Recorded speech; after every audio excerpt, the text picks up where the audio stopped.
आज हम कक्षा 12 में रिलेशन एंड फंक्शन संबंध एवं फलन में एक आखिरी प्रमेय है कि दो तुल्यता संबंधों का सर्वनिष्ठ भी तुल्यता संबंध होता है। ये प्रमेय है, हमें सिद्ध करना है। तो हम उपपत्ति में लिखेंगे, उपपत्ति में लिखेंगे कि माना ए एक अरिक्त समुच्चय है, एक अरिक्त समुच्चय है और इसी से एक संबंध हमें जो प्राप्त हो रहे हैं, इससे दो संबंध हमें प्राप्त हो रहे हैं तथा R2 R1 व R2 दो तुल्यता संबंध हैं।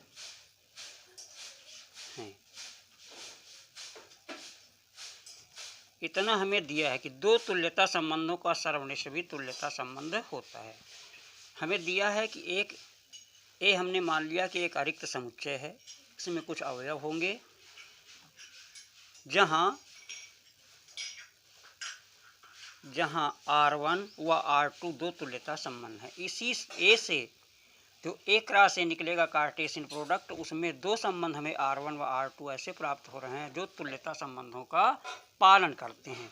इसका मतलब है, इसलिए R1 व R2 दोनों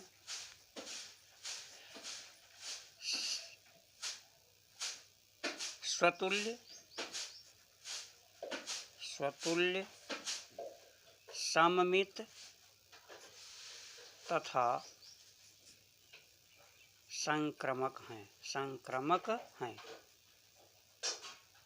तीनों चीज़ें इसमें हैं। R1 भी स्वतुल्य है, सममित है तथा संक्रमक है। दूसरा R2 भी स्वतुल्य है, सममित है तथा संक्रमक है।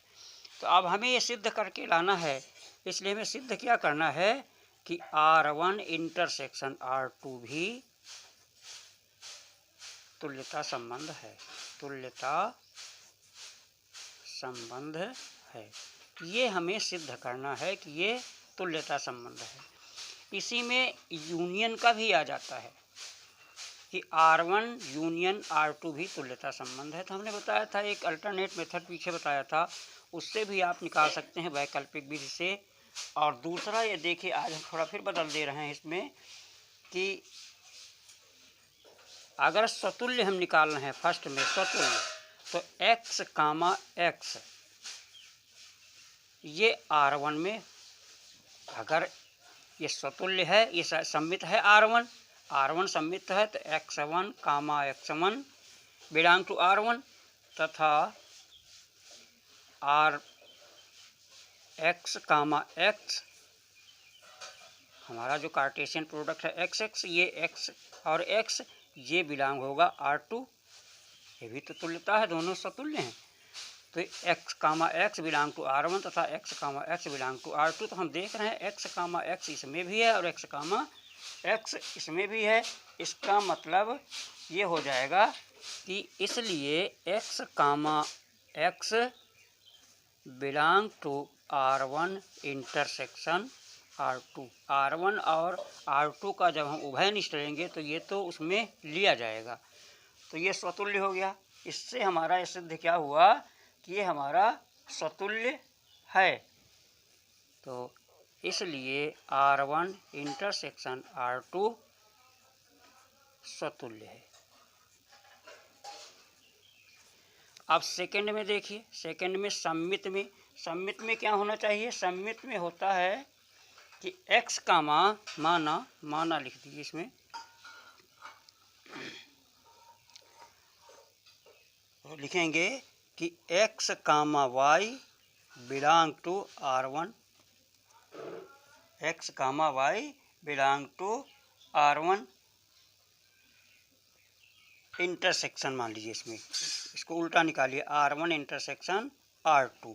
तो इसका मतलब ये हो जाएगा कि x कामा y R1 में भी है, x comma y belong to R1 व x comma y belong to R2।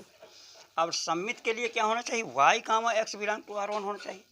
y कामा, अब ये ऊपर दिया है कि दोनों क्या हैं,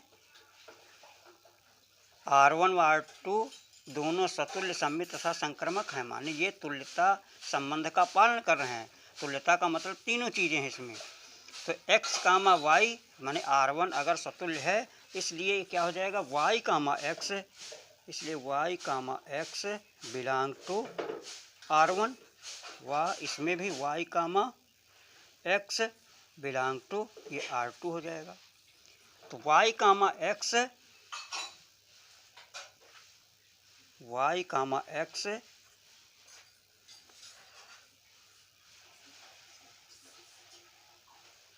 बिलोंग टू कितना हो जाएगा, y comma x belong to R1 intersection R2 हो जाएगा। तो देखिए हमने माना था x comma y belong to R1 intersection R2 और y comma x belong to R1 intersection R2, अतः ये क्या हो जाएगा कि R1 इंटरसेक्शन R2 सममित है, सममित है।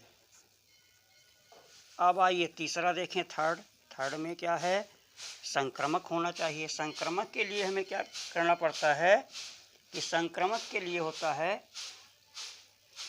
कि x कामा, हमने मान लिया, माना x comma y belong to R1 और तथा y comma z belong to R2।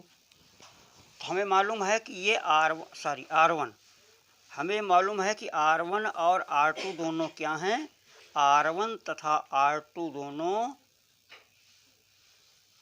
तुल्यता संबंध है, लिखा है दो तुल्यता संबंध।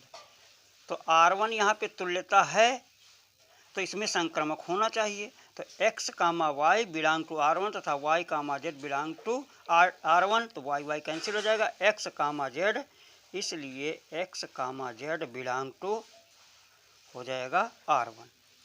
इसी प्रकार हम लिख दें कि x comma y belong to R2 एवं y comma z belong to R2, इसलिए अब R2 भी हमारा क्या है, R2 हमारा दिया हुआ है कि तुल्यता संबंध है, तुल्यता संबंध है तो इसका मतलब R2 भी तुल्यता है, तो ये स्वतुल्य भी होगा, सममित भी होगा, संक्रमक भी होगा। तो x कामा y अगर R2 में बिलोंग है और y कामा z भी R2 में को बिलोंग करता है, तो x कामा z, इसलिए x comma z belong to क्या हो जाएगा, R2। अब यहाँ से देखिए ये हमारा, हमने इसको मान लीजिए समीकरण मान लिया 1, इसको मान लिया समीकरण 2 मान लिया। तो समीकरण फर्स्ट और सेकंड से देखिए ये दोनों उभयनिष्ठ हैं, एक ही हैं, इसलिए x comma z belong to